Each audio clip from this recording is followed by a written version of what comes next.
एक अमीर इंसान दो गुंडों को 1 करोड़ रुपए देता है कि तुम्हें इन पैसों के बदले उस चाय वाले को खत्म करना है। तो वो गुंडे बोलते हैं ठीक है, आपका काम हो जाएगा, और उस चाय वाले को मारने के लिए उसकी दुकान पर चले जाते हैं और उससे 2 कप चाय बनाने का बोलते हैं। तो वो चाय वाला ठीक है भैया अभी देता हूँ बोलकर चाय बनाने लगता है और वो गुंडे उसे मारने की प्लानिंग करते हैं। फिर वो चाय वाला उन्हें चाय बनाकर देता है तो एक गुंडा उसकी कनपट्टी पर बंदूक रख देता है और बोलता है कि अब ये चाय तेरी आखिरी चाय होगी। तो वो बोलता है क्यों भैया? तो दूसरा गुंडा बोलता है कि एक अमीर इंसान ने तुझे मारने के लिए हमें 1 करोड़ रुपए दिए हैं। तो वो चाय वाला कुछ सोचने लगता है और थोड़ा पीछे चला जाता है। फिर अपना चड्ढा उतारकर एक चाकू उठाकर अपना सामान काट लेता है और वो सामान उन गुंडों को दे देता है कि ये लो मेरे 6 करोड़ और मुझे छोड़ दो प्लीज। तो वो गुंडे उससे उसका सामान ले लेते और वहां से चले जाते हैं। तो वो चाय वाला बोलता है कि 6 करोड़ भले ही चले गए मगर कम से कम मेरी जान तो बच गई।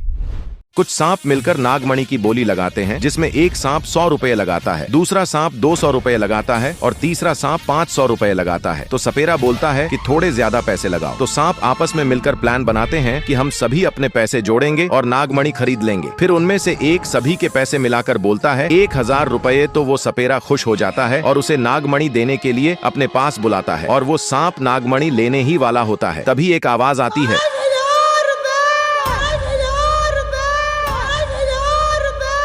तो वो तो एक भिखारी सांप होता है जो 5000 रुपए में नागमणि लेने आया होता है कि नागमणि से मैं सभी सांपों का राजा बन जाऊंगा। फिर वो 5000 रुपए देकर नागमणि खरीद लेता है और खुश होकर अपने सर पर लगा लेता है और जाने लगता है। तो एक सांप रोता है कि मुझे भी नागमणि चाहिए। तो सांप उसे रोता देख अपने पास बुलाता है और बहुत सारी पेपर की नागमणि दे देता है, जिसे लगाकर वो सांप बहुत खुश होता है और खुद को सांपों का राजा समझता है। तभी वहाँ एक नेवला आ जाता है जिससे सभी सांप डरते हैं, पर कागज की नागमणि वाला सांप बोलता है कि मैं तुम्हें बचाऊंगा और उस नेवले से लड़ने लगता है। पर वो नेवला उस सांप को हरा देता है क्योंकि उस सांप के पास तो नकली नागमणि थी और वो सांप डरकर भाग जाते हैं।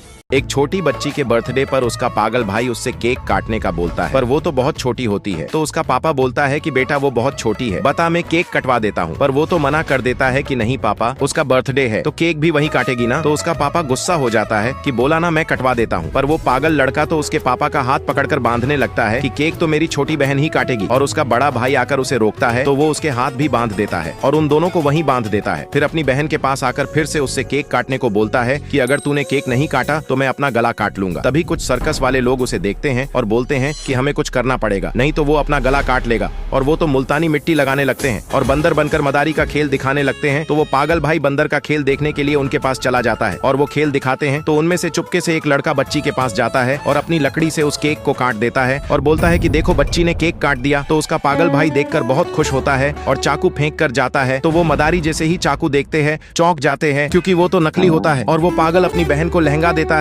और उसे पहनाकर बहुत खुश होता है। कुछ दोस्त मूवी देखने जाते हैं तो एक दोस्त उनसे बोलता है कि भाई ये बहुत दुख भरी मूवी है, इसलिए इस मूवी को देखकर वहाँ रोने मत लग जाना। तो वो ठीक है भाई बोलते हैं और मूवी देखने चले जाते हैं। तो वहाँ एक दोस्त रोने लगता है तो दूसरा उससे पूछता है कि भाई अभी तो मूवी शुरू भी नहीं हुई, फिर तू अभी से क्यों रो रहा है? तो वो बोलता है कि भाई यहाँ सभी लोग अपनी गर्लफ्रेंड के साथ मूवी देखने आए हैं पर मेरी तो कोई गर्लफ्रेंड ही नहीं है। तो उसका दोस्त बोलता है कि तू टेंशन मत ले भाई, तेरी भी बन जाएगी। फिर तभी एक दोस्त बोलता है कि भाई चलो बाथरूम करने चलते। तो एक दोस्त बोलता है कि नहीं अब मूवी शुरू ही होने वाली है, इसलिए कोई कहीं नहीं जाएगा और उसे रोक लेता है। फिर राष्ट्रगान होता है तो राष्ट्रगान खत्म होते ही एक दोस्त भरे टॉकीज में भारत माता की जय के नारे लगा देता है। तो उसके दोस्त चौंक जाते हैं कि भाई तू तो बहुत हिम्मत वाला है। तो वो बोलता है हाँ तो तू क्या मुझे कमजोर समझ रहा था? फिर वो मूवी देखते हैं। तभी एक लड़के के पास पानी आता है तो वो अपने दोस्त की तरफ देखता है। तो दोस्त बोलता है कि भाई सहन ही नहीं हो रही थी इसलिए मैंने पेंट में ही बाथरूम कर दी। तो वो बोलता है कोई बात नहीं, वैसे भी इधर अंधेरा है तो किसी को पता नहीं चलेगा, अब तू चुपचाप बैठे रहना। और वो बेचारा ऐसे ही मुते मुताए पेंट पे हाथ रखकर मूवी देखने लगता है।